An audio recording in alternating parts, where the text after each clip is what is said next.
أعوذ بالله من الشيطان الرجيم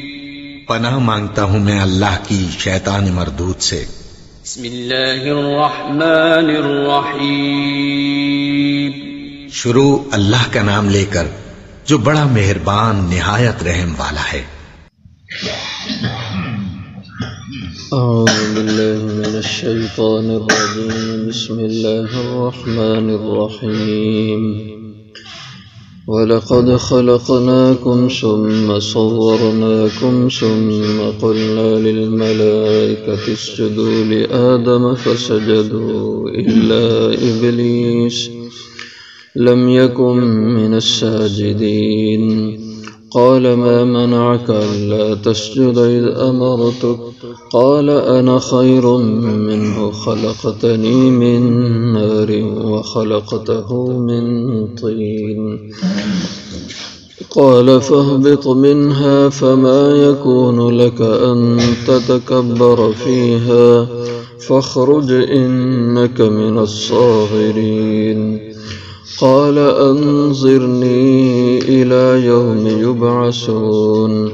قال إنك من المنظرين قال فبما أغويتني لأقعدن لهم صراطك المستقيم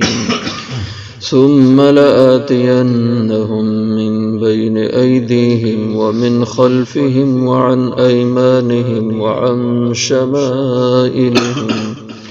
ولا تجد أكثرهم شاكرين وَلَقَدْ خَلَقْنَاكُمْ البتہ تحقیق ہم نے پیدا کیا تمہیں ثم صورناکم پھر ہم نے تمہیں شکل دی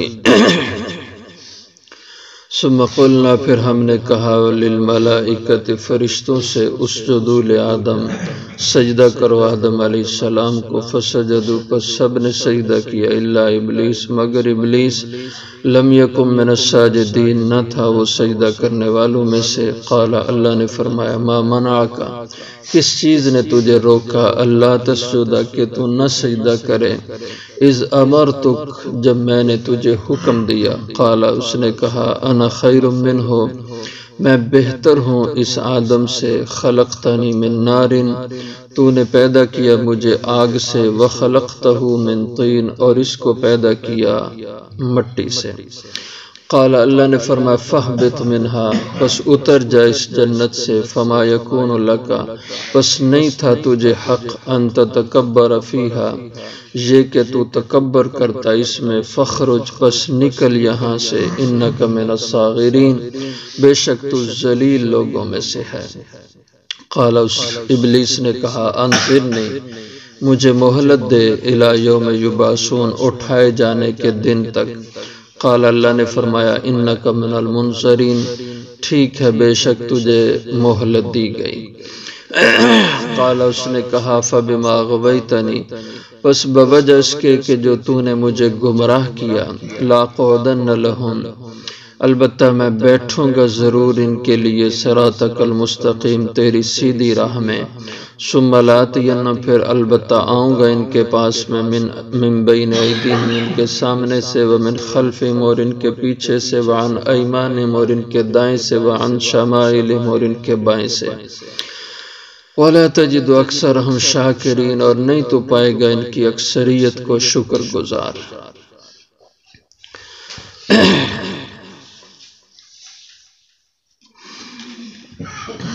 اللہ جل شانہ نے یہاں انسان کی تخلیق کا ذکر فرمایا ہے اور فرمایا کہ انسان اول حضرت آدم علیہ السلام کو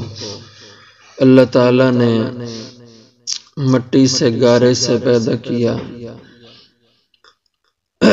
گارا بنا کے اس کا ڈھانچہ تیار کیا اور یہ کہاں ہوا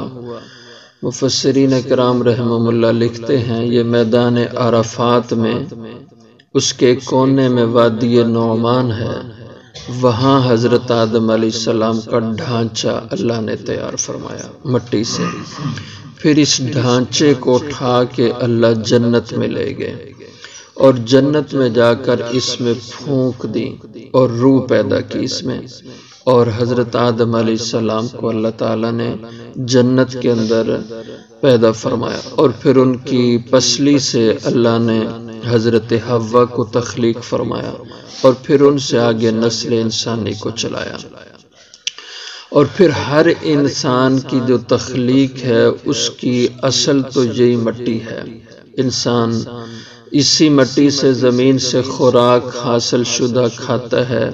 اس سے نطفہ بنتا ہے مرد عورت میں، اس سے پھر انسان کی تخلیق ہوتی ہے،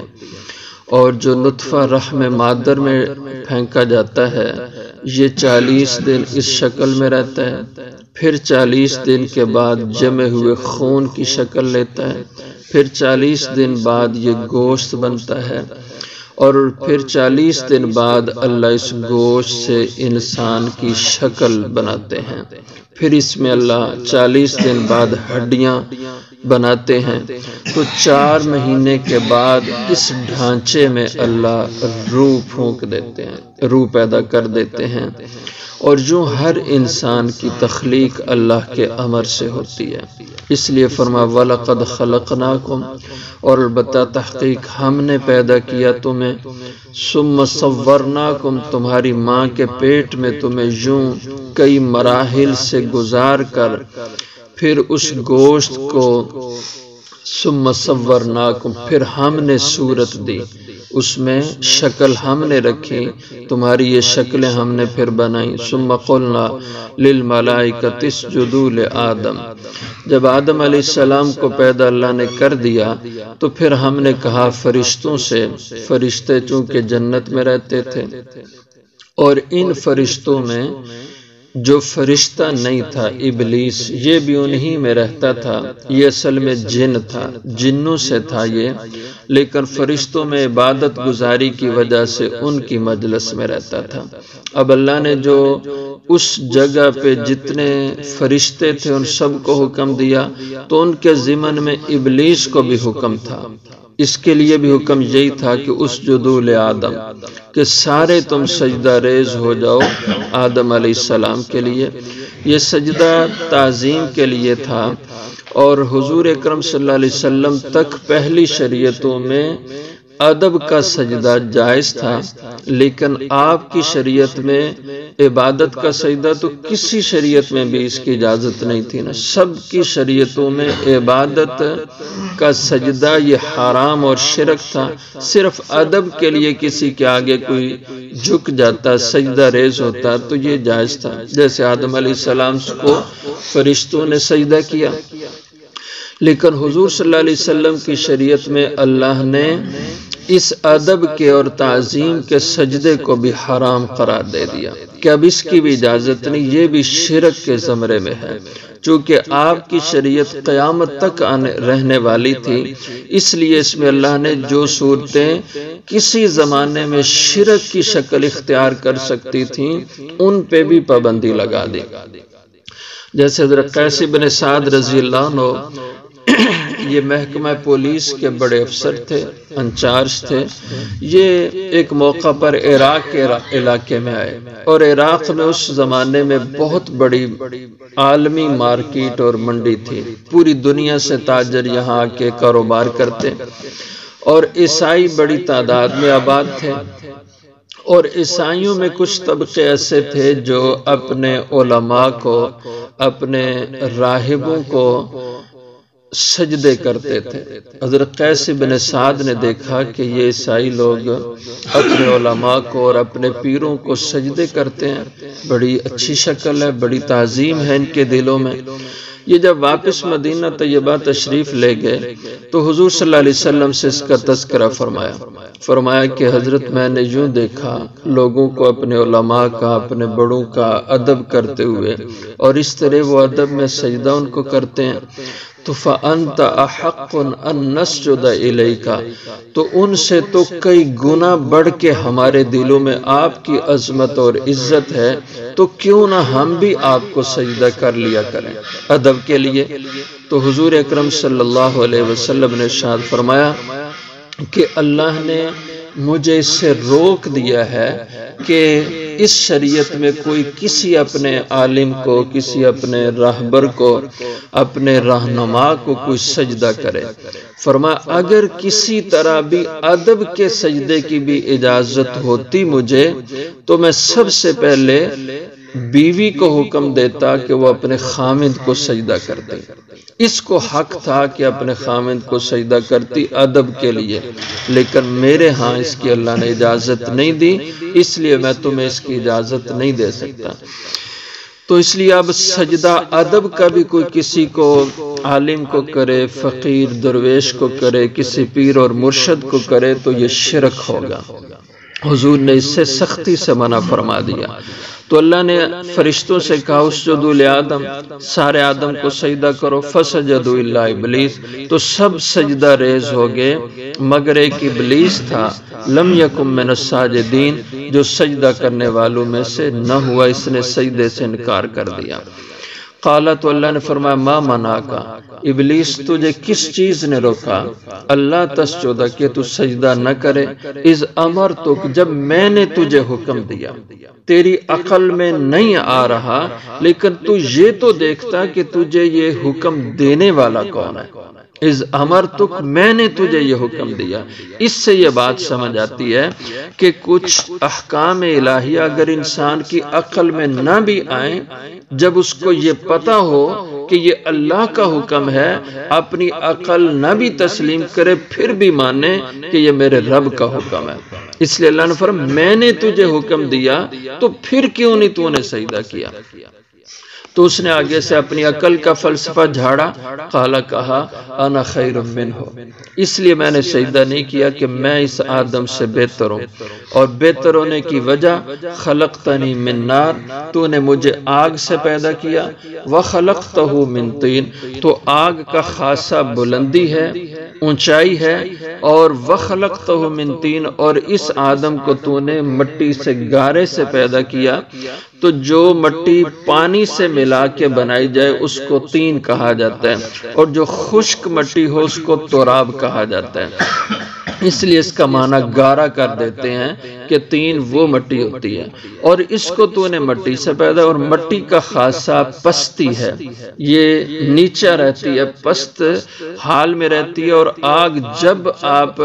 چنگاری لگائیں، آگ جب بھی بڑکے گی تو اونچائی میں جائے گی، اس لیے میں اس سے افضل حالت میں ہوں، میں نہیں اس کو سجدہ کر سکتا۔ اللہ نے فرمایا فاہبط منہا، تو پھر اتر جا یہاں جنت سے، یہ جنت تو تابع داروں کے لیے ہے، نافرمانوں کے لیے نہیں ہے۔ اس سے سمجھ جا سکتا ہے کہ جو شخص بھی اللہ کو مان کر، اللہ کو رب کہہ کر پھر بھی رب کی نہیں مانتا، جنت اس کا ٹھکانہ نہیں بن سکتی۔ اللہ نے جنت سے اتار دیا۔ فما یکون لک، فرمایا تیرا حق نہیں تھا، ان تتکبر فیہا، کہ جنت میں رہتے ہوئے تو تکبر کرتا، کہ یہ جنت تو تکبر والوں کی ہے ہی نہیں، یہ تو متواضع اور عاجز لوگوں کے لیے ہے۔ فخرج، لہذا نکل یہاں سے، انک من الصاغرین، بے شک تو ذلیلوں میں سے ہے۔ قال انظرنی، تو کہنے لگا کہ مجھے مہلت دے رب، الی یوم یبعثون، قیامت کے دن تک۔ قیامت سے یعنی مراد اس سے نفخہ ثانیہ، جو دوبارہ سور پھونکا جائے گا، جب لوگ، جو ساری دنیا مر چکی ہوگی پھر قبروں سے اپنی جگہوں سے اٹھے گی، اس نے اس وقت تک مہلت مانگی۔ کیوں؟ اس لیے علماء کہتے ہیں اس کو پتہ تھا کہ موت بہت سخت ہوتی ہے، وہ موت سے بچنا چاہتا تھا کہ مجھے موت نہ آئے، جب سب پہ موت آ جائے مجھ پہ نہ آئے، موت کے بعد پھر جب لوگ اٹھیں گے تب میں بھی ان کے ساتھ اٹھ جاؤں، اس لیے موت کی سختی سے بچنا چاہتا۔ اللہ نے کہا ایسا تو نہیں، مہلت تجھے لمبی ملے گی لیکن ملے گی نفخہ اولا تک، جب سب پہ موت آئے گی تو تجھے بھی موت آ جائے گی۔ ان قال انک من المنظرین، اللہ نے فرمایا بے شک تو مہلت دیے ہوں میں سے ہے۔ قال فبما اغویتنی، اب غلطی اپنی تھی، نافرمانی خود اللہ کی لیکن سارا ملبہ حضرت آدم پہ ڈال دیا. کہا اس کی وجہ سے میں گمراہ ہوا ہوں، اس کی وجہ سے مجھے یہ ذلت ملی. تو کہنے لگا فبما اغویتنی، بس بوجہ اس کے کہ تو نے مجھے گمراہ کیا اس آدم کی وجہ سے، اب میں اس آدم کو نہیں چھوڑوں گا، اس کی نسل کو نہیں چھوڑوں گا. لاقعدن لہم صراطک المستقیم، البتہ ضرور بیٹھوں گا میں ان کے لیے صراط مستقیم میں. جو اے اللہ تیرا راستہ ہے اس راستے میں بیٹھ جاؤں گا، اب ان کو اس جنت کی طرف نہیں آنے دوں گا. جس جنت سے مجھے اس آدم کی وجہ سے نکالا گیا، اب اس جنت میں نہیں ان کو میں آنے دوں گا، ان کے راستے میں بیٹھ جاؤں گا. ثم لآتینہم من بین ایدیہم، پھر البتہ ضرور میں